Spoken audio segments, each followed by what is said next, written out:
बघूयात मोठा फटका येतोय का. सौरभ कांबळे चेंडू फेकला गेलाय, इथे मात्र मोठा फटका येत आहे इथे मात्र दाखवून दिलं जातंय का.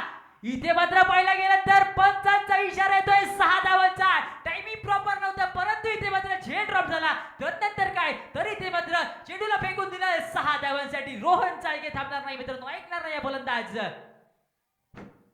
बघू शकता ऍक्शन रिप्ले मध्ये चेंडू इथे मात्र चांगला होता, पटकावला होता परंतु इथे चेंडू खूप काळ राहिला परंतु इथे थोडीशी चूक झाली आहे. नक्कीच इथे मात्र पाहायला गेलं तर झेल झाला असेल बॉलिंग साठी. नेक्स्ट बॉल असेल साहिल शिंदे, चेंडू फेकलाय इथे मात्र पुन्हा एकदा समोरच्या दिशेने या वेळेला मात्र पुन्हा एकदा येतोय. इथे मात्र ढरकाळी पोळी जाते आहे. पुन्हा एकदा षटकार आपल्याला पाहायला मिळतोय.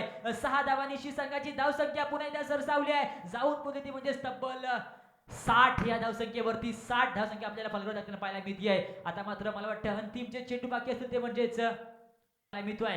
बघूयात काय घडतंय. चेंडू फेकला गेलाय इथे मात्र रोहन चाळके ऐकणार नाहीये मित्रांनो. पुन्हा एकदा चेंडूला फेकून दिलाय स्क्वेअर लेगच्या डोक्यावरून. चेंडू ट्रॅव्हल झालाय सीमा रेषा पार, चेंडू फरार. षटकार.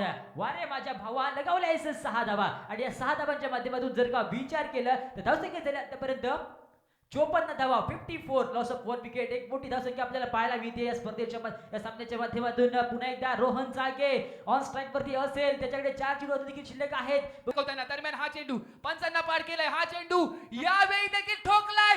कडकडीत षटकार पुन्हा एकदा समाप्त केलाय या षटकाराने या इनिंगला आणि धाव संख्या जाऊन पोहोचले ती म्हणजे